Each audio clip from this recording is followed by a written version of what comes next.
ടെക്ലയിൽ detailing ചെയ്യുമ്പോൾ നമ്മൾ പല ടൈപ്പ് ഡയമെൻഷൻ സ്റ്റൈൽസ് യൂസ് ചെയ്യാറുണ്ട്. അതിൽ നോർമലി നമ്മൾ കൊടുക്കുന്നതാണ് കണ്ടിന്യൂസ് ഡയമെൻഷൻ, സ്ട്രെയിറ്റ് ഡയമെൻഷൻ, പിന്നെ വരുന്നതാണ് RD എന്ന് പറഞ്ഞൊരു ഡയമെൻഷൻ കൺസെപ്റ്റ്. അപ്പോൾ ഇത് രണ്ടും തമ്മിലുള്ള വ്യത്യാസം ഇതാണ്. നമ്മൾ കൊടുക്കുന്ന കണ്ടിന്യൂസ് ഡയമെൻഷനിൽ റിലേറ്റീവ് ഡയമെൻഷൻ എന്ന് പറയും. കണ്ടിന്യൂസ് ആയിട്ട് ഇപ്പോൾ ബീമിൻ്റെ സ്റ്റാർട്ടിംഗ് പോയിന്റിൽ നിന്ന് ഗസറ്റ് ഫിക്സ് ചെയ്യാൻ 85, 29, പിന്നെ 797 അടുത്ത ഗസറ്റിലോട്ടുള്ള ഹോളിലോട്ടുള്ള ഡിസ്റ്റൻസ് അതിങ്ങനെ കണ്ടിന്യൂ ചെയ്ത് ഇങ്ങനെ പോകും, പിക്ക് ചെയ്ത്. പക്ഷേ RD എന്ന് പറഞ്ഞൊരു കൺസെപ്റ്റ് എങ്ങനെയാണെന്ന് വെച്ച് കഴിഞ്ഞാൽ എല്ലാത്തിൻ്റെ റെഫറൻസ് വരുന്നത് ബീമിൻ്റെ സ്റ്റാർട്ടിംഗ് പോയിന്റ് ആയിരിക്കും. ഇപ്പോൾ ഇവിടെ കണ്ടോ, ബീമിൻ്റെ സ്റ്റാർട്ടിംഗ് പോയിന്റ് RD എന്ന് വെച്ചാൽ റണ്ണിങ് ഡയമെൻഷൻ. ഇവിടെ നിന്നും ഈ ആദ്യത്തെ ഹോളിലോട്ടുള്ള ഡയമെൻഷൻ കൊടുത്തു. അത് കഴിഞ്ഞിട്ട് ഈ 911 എന്ന് പറഞ്ഞൊരു ഡിസ്റ്റൻസ് ബീമിൻ്റെ സ്റ്റാർട്ടിംഗ് പോയിന്റിൽ നിന്നാണ്, അതല്ലാതെ ഈ ഗസറ്റിൻ്റെ ഈ ഡയമെൻഷനിൽ നിന്നിട്ടല്ല. അപ്പോൾ എല്ലാ സ്റ്റാർട്ടിംഗ് പോയിന്റും ബീമിൻ്റെ സ്റ്റാർട്ടിംഗ് പോയിന്റ് നൽകി എല്ലാ ഡയമെൻഷൻ്റെ റെഫറൻസ് പോയിന്റ് എടുക്കുന്നത്. അപ്പോൾ ഈ 1028 ബീമിൻ്റെ സ്റ്റാർട്ടിംഗ് പോയിന്റിൽ നിന്ന്.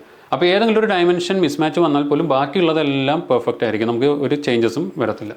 പിന്നെ അതേപോലെ നമ്മൾ കൊടുക്കുന്നതാണ്, ഇപ്പോൾ വേർട്ടിക്കൽ ഡിസ്റ്റൻസ് നമ്മൾ എടുക്കുന്ന 2 ഹോളുകളും കൂടി കൊടുത്തു.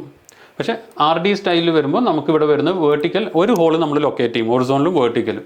പിന്നെ നമ്മൾ കൊടുക്കുന്നതാണ് ഈ സ്ലോപ്പ് കൊടുക്കും, ഇൻക്ലൈൻ ഡിസ്റ്റൻസ്. ഇത് QC എന്ന് പറഞ്ഞ് വേണ്ടി, അത് ക്വാളിറ്റി ചെക്കിങ്. ഫാബ്രിക്കേഷൻ കഴിയുമ്പോൾ QC ഡിപ്പാർട്ട്മെൻറ്റ് അത് ക്വാളിറ്റി ചെക്ക് ചെയ്യും, ഈ പറയുന്ന ഡയമെൻഷൻ പ്രകാരമാണോ ഫാബ്രിക്കേറ്റ് ചെയ്തതെന്ന്. അതിനാണ് നമ്മൾ ഈ ആംഗിൾ സ്ലോപ്പും കൊടുക്കുന്നതും ഈ ഹോളുകൾ തമ്മിലുള്ള ഇൻക്ലൈൻ ഡിസ്റ്റൻസും കൊടുക്കുന്നത്. ഇതാണ് 2 types of dimension style for detailing in Tekla structures.